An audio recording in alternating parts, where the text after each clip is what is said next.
श्रीमन्महागणाधिपतये नमः। श्री सरस्वत्यै नमः। श्री सद्गुरुभ्यो नमो नमः।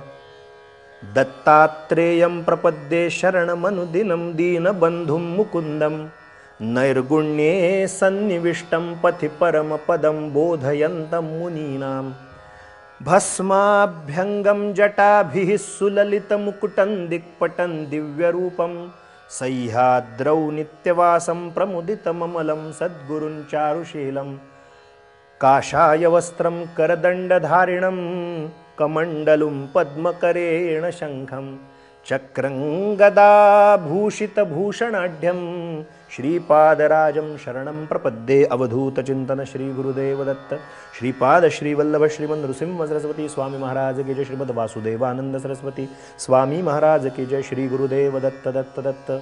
मंडळी नमस्कार। दत्त संप्रदायातल्या अधिकारी सत्पुरुषांचं चिदंबर महास्वामीजींचं चरित्राचं अवगाहन करत असताना त्यांच्या पितृछत्रानं त्यांच्या वडिलांनी कशा पद्धतीची साधना केली हे सुंदर असं आख्यान आपण क्रमानं ऐकतोय। म्हणजे सोमयाग केला, सोमयागानंतर पुन्हा गायत्री पुरस्चरण करण्यासाठी म्हणून त्या जवळ सुगोल नावाच्या क्षेत्रामध्ये सोमनाथांच्या चरणी 3 गायत्री पुरस्चरण केली। ती तिथेच अर्पण करून सुब्रह्मण्यम क्षेत्रामध्ये स्वतः स्वयंप्रकाशेश्वर लिंगाची स्थापना करून 1 वर्ष वास्तव्य केलं आणि तिथून स्वतः सुब्रह्मण्यम क्षेत्रातनं ते मार्तंड दीक्षित मार्तंड नावाच्या क्षेत्रामध्ये येऊन पोहोचले पत्नीसह वर्तमान। तिथे एक गायत्री पुरस्चरण त्यांनी केलं आणि ते गायत्री पुरस्चरण चालू असताना 6 महिन्याचा कालावधी पूर्ण होतो न होतो तोपर्यंत मार्तंड स्वतः प्रसन्न झाले। मार्तंड म्हणजे शिव। पृथ्वीपती जो राजा होता त्याचं नाव पृथ्वीपती, तो राजा गलित त्याला गुष्ठानं तो व्याप्त झालेला असा रोगानं ग्रस्त झालेला कुष्ठानं आणि ते निवारण व्हावं आपलं म्हणून तो तीर्थयात्रा करण्यासाठी निघाला। हा जो पृथ्वीपती चिदंबर क्षेत्राची निर्मिती कशी झाली मी आपल्याला सांगतोय। जिथे मार्तंड दीक्षित पोहोचले तो जो पृथ्वीपती राजा होता त्याचं कुष्ठ जावं गलित कुष्ठ जावं म्हणून तो झालेला रोगाने ग्रस्त रोगाने त्रासिक झालेला तो राजा तीर्थयात्रेसाठी म्हणून निघाला। त्याच्या त्या झालेल्या रोगामुळे त्याला अत्यंत दुर्गंधी शरीराला येत होती। प्राण अतिशय व्याकुळ व्हायचे की हे माझ्याच पदरी का पडलं। बघा सर्वैश्वर्य माझ्यापाशी लोळण घेत आहे परंतु माझा हा जो मी गलितकुष्ठ मला झाला याचा परिणाम असा प्रकार झालाय की मी हे सुखोपभोग भोगू शकत नाहीये।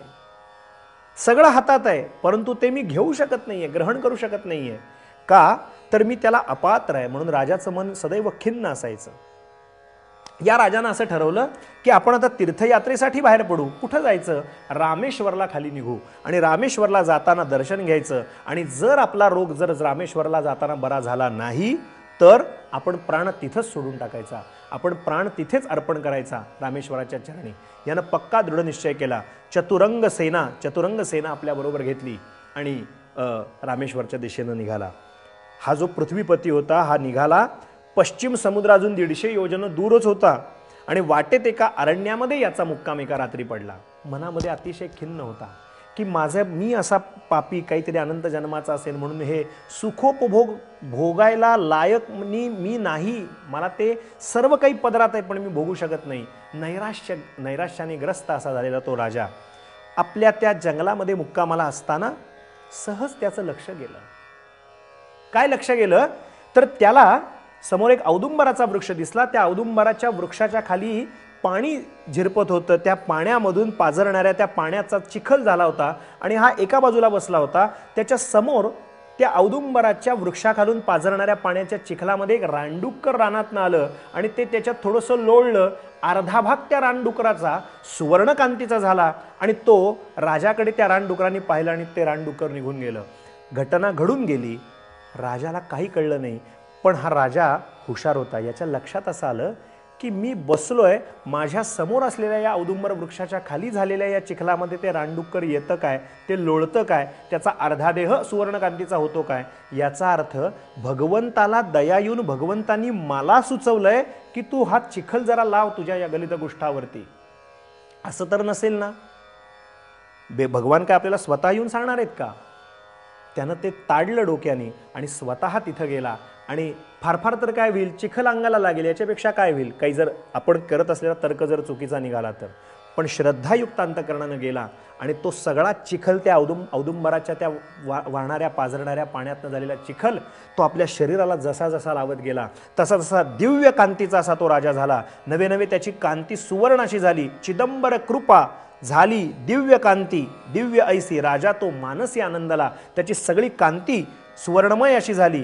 लक्षात घ्या, या राजाचं जे नाव आहे ते नावच बदललं, सुवर्ण चक्रवर्ती असं या राजाचं नाव झालं. आणि हा राजा यानं मनात असा विचार केला की आता आपण या क्षेत्री उत्खनन करू. म्हणून त्यानं ते उत्खनन करायला सुरुवात केली. अपार दानधर्म केला. ती जागा उत्खनन करायला सुरुवात केली तर एक चमत्कार घडला. इंद्र, ब्रह्मा, विष्णू, शिव, पार्वती आणि तांडव नृत्य अशा 5 मोठ्या सभा असलेली मोठी मोठी प्रासाद त्याला त्या भूगर्भामध्ये खाली सापडली. त्याला एक सुंदर असं देवालय सापडलं. सगळ्या गोष्टी तिथं दिसू लागल्या. त्याच्यावरती लिहिलेलं होतं आकाशलिंग, ते तिथं होतं. त्याच्यावर तिथे कुंड सापडलं, तीर्थक्षेत्र सापडलं. त्याचं नाव होतं पाताळगंगा. हे तीर्थक्षेत्र तिथं सापडलं, कुंड सापडलं, देवालय सापडलं, 5 मोठ्या सभा असलेले प्रासादलय सापडलं. पण आत मूर्तीच दिसेना. इथं मूर्ती स्थापन करावी अशी त्याची इच्छा झाली. त्यानं मूर्ती स्थापन केली का त्या राजानं, ते मी उद्याच्या चरित्राख्यानात आपल्याला सांगतो. या चिदंबर क्षेत्राचा अधिकारच फार मोठा होता आणि हेच नाव चिदंबर महास्वामींना कसं पडलं उद्याच्या चरित्राख्यानात पाहू. आज इथेच वाणीला विराम देऊ. अवधूत चिंतन श्री गुरुदेव दत्त दत्त दत्त.